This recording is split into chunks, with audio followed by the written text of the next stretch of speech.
I was on a road trip, making my way through a quiet little town just on the edge of the Ozarks, grabbing breakfast at this worn-down diner, the kind of place with squeaky stools and faded pictures of locals hanging on the walls. I was nursing a coffee, flipping through the paper, when a guy slid onto the stool beside me. He was rough-looking, unshaven, tired, with a look in his eyes that seemed a little too far off. I didn't think much of him until he started talking. He leaned over and asked if I was headed for the trails. I told him I might be, though I hadn't decided on anything yet. That's when he told me, "If you're smart, you'll stay away from the Ozarks."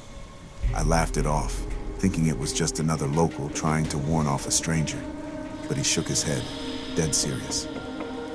"I went up there once," he said, his voice low, "and I'm never going back." Curiosity got the best of me, so I asked him what he'd seen. He gave me this long, hard look, then sighed, like he'd been holding in the story for years. And that's when he told me. The Ozark Mountains were some of the most beautiful trails in America, especially during the fall. The trees turn this fiery orange, the air gets that crisp bite to it, and everything feels so still, like you're in a different world. I'd done a lot of hiking, but nothing like this before, and I figured it'd be a challenge worth taking. The locals gave me these strange looks when I mentioned where I was headed. A few even told me, "Be careful out there." But you know, I thought they were just trying to spook the tourist. I'd done plenty of solo hikes before. This one was no different, or so I thought. The first day went pretty smoothly. The sun was out, the weather was perfect, and the views were unreal. It was just miles and miles of nothing but mountains, trees, and sky, like something out of a postcard. I felt so free, like nothing in the world could reach me up there. I didn't see a single other hiker, which made it feel like I had the whole forest to myself. Every step, every turn, it felt like I was finding something new. But that first night, as the sun started to set, I started to get this feeling I wasn't alone. I couldn't shake it, but I told myself it was just nerves and pushed through. By the second day, things started getting weird. I was deep on the trail, miles from anyone, when I started noticing strange things. It was small at first, stuff you'd probably miss if you weren't looking. Little piles of bones left along the path, almost like markers, arranged too neatly to be random. I tried to tell myself they were just animal bones, but it didn't sit right with me. Then I saw a tent, just abandoned and moldy, like it had been left there for ages. The thing was collapsed in on itself, with damp blankets inside that were stained and filthy. No sign of anyone around, and it gave me this sinking feeling in my gut. As I moved further, I started seeing scratch marks on the trees, the kind you might think were made by a bear. But these weren't normal. They were low to the ground and looked like they'd been carved with something sharp, almost like a knife. The air felt colder than it should have, even for October, and every now and then, I felt like I was being watched. I'd look over my shoulder, expecting to see someone there, but nothing. Just that heavy silence of the mountains. I shrugged it off, trying to focus on the trail, but I couldn't shake that feeling. I told myself it was just the vibe of the mountains playing tricks on me, but I was starting to wonder if I was wrong. That night, I set up camp and crawled into my tent, trying to ignore that creeping feeling.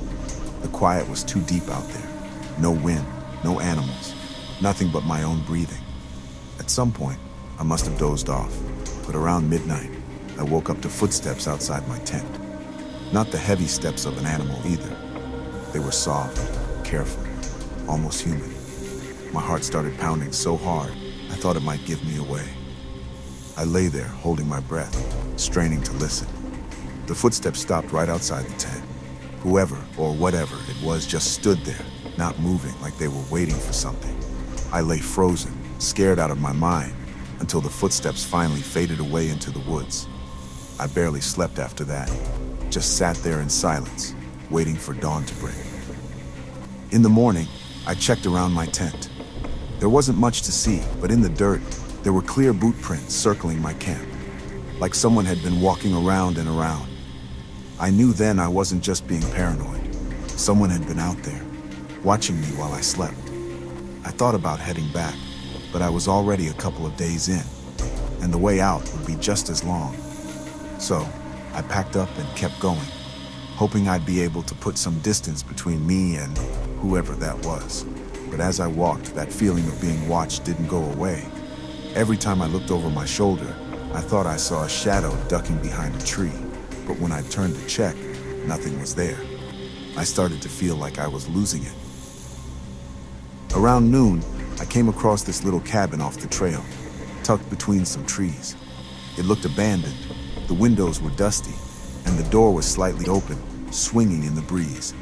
Curiosity got the best of me, and I decided to take a look. Inside, the place was dark and musty. Dust covered everything, and there was this weird, stale smell. Then, as my eyes adjusted, I noticed the walls were lined with these old photos. At first, I couldn't tell what they were, but as I looked closer, I realized they were all of hikers. Different people, different years, but each one of them looked like they were on a trail, just like the one I was on. Each photo had a date scribbled on the corner, and I noticed that the dates were years apart, sometimes even decades. But one thing stuck out. Every person in the photos had disappeared along this same trail. Then I saw it, my own picture, pinned to the end of the row. It was from the first day of my hike. And the date? It was today. I froze, heart pounding, realizing that someone had been watching me since I'd arrived, tracking me. I was part of this sick collection. I stumbled back, barely able to breathe, and bolted out of that cabin, mind racing. I had to get out of there, and fast. I kept moving, barely stopping to catch my breath. The further I got, the more desperate I felt, like something was closing in on me. By the time I set up camp that night, I was dead tired but way too freaked out to close my eyes. When I finally did drift off, I woke up a few hours later to this rustling sound outside my tent. At first, I thought it was the wind, but then I saw it. Another message, scrawled on the outside of my tent in what looked like blood. It said, "I see you." My blood ran cold. Whoever was out there wasn't just watching. They wanted me to know. I crawled out of the tent, flashlight in hand, scanning the dark trees. The beam caught another set of boot prints, fresh and leading away from my camp. I knew it was a trap, but I was out of options. If I didn't figure out who this was, I'd never make it out. I followed the prints along the winding trail. It was a mess of switchbacks, winding up and down the mountain, twisting so much it was easy to get turned around. The boot prints seemed to disappear and reappear, almost like they were leading me in circles, deeper into the woods. After hours of this, I realized I was lost. Whoever this was, they lured me into the middle of nowhere, and now they were just waiting. The air felt thicker, colder, and my flashlight was flickering, battery running low. I was stranded, alone, and completely helpless. Then I heard it, the faint sound of breathing, just beyond the trees. Slow, steady, like someone just waiting for me to realize they were there. Panic surged through me, and I took off running, trying to find my way back to my camp. But every turn looked the same, and the breathing kept getting closer. Finally, I saw the glow of my campfire, still burning faintly. I threw myself into the tent, grabbed my things, and ran, not caring where I ended up as long as it was far away. I stumbled down the mountain for what felt like hours, until the first light of dawn finally broke through the trees. When I reached the nearest town, I tried to tell the police what happened. They just looked at me like I was crazy, told me I'd probably just seen an animal. But I know what I saw. And sometimes, late at night when I close my eyes, I can still feel that gaze, that feeling of being watched. Whoever was out there, they're still watching.